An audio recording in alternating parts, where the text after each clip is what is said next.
la définition de la FAO de 2016, les régimes alimentaires durables sont des régimes ayant de faibles conséquences sur l'environnement.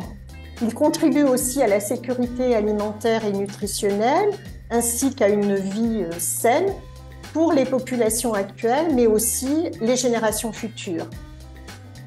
Une alimentation saine et durable s'inscrit dans un concept de santé unique, ou encore en anglais One Health. Alors, cette santé unique englobe plusieurs dimensions de la santé qui va du champ à l'assiette, donc c'est-à-dire de la santé des sols à la santé des hommes, en passant par la santé des plantes, des animaux et des écosystèmes.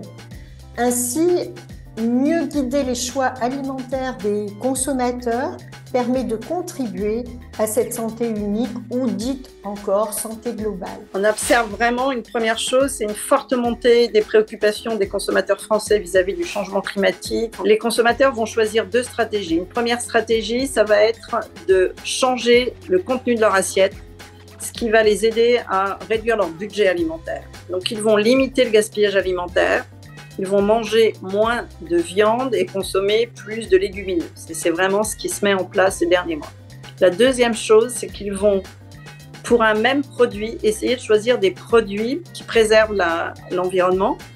Et dans ces cas-là, ils vont essayer de consommer plus local. C'est vraiment ce qui s'est développé depuis le Covid, où on a compris qu'on pouvait être coupé du monde et c'est plus intéressant de consommer des produits proches de chez soi. Et on va consommer des produits de saison, des produits en circuit court, et ceux qui sont dans ces régions où on peut le faire vont le faire de plus en plus. Il existe un consensus scientifique sur la nécessité d'évoluer vers des régimes sains, respectueux de l'environnement et acceptables économiquement et socialement. Cette transition vers une alimentation durable implique des changements importants dans les comportements. La question posée est comment accompagner au mieux les mangeurs dans cette transition alimentaire.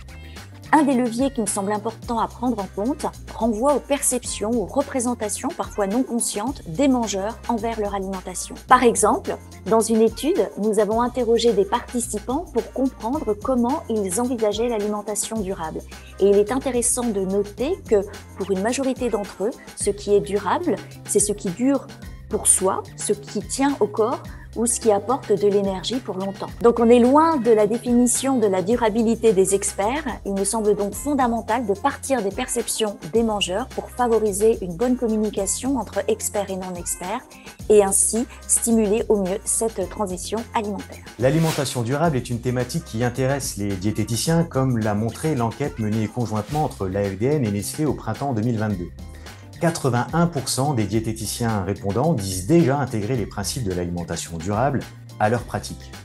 Ils constatent également une forte demande de la population à ce sujet. Le rôle des diététiciens est central pour accompagner ces évolutions des comportements alimentaires vers plus de durabilité, tout en veillant à la qualité nutritionnelle. Ils intègrent à leur démarche d'autres aspects socio-économiques, par exemple. Un enjeu pour conseiller les personnes vers des alimentations plus durables est celui de l'équilibre entre protéines animales et de leurs sources et végétales. Se pose alors comme expertise pour les diététiciens la conciliation entre cet équilibre, la couverture des besoins nutritionnels et l'assurance de conserver un plaisir gustatif dans les assiettes.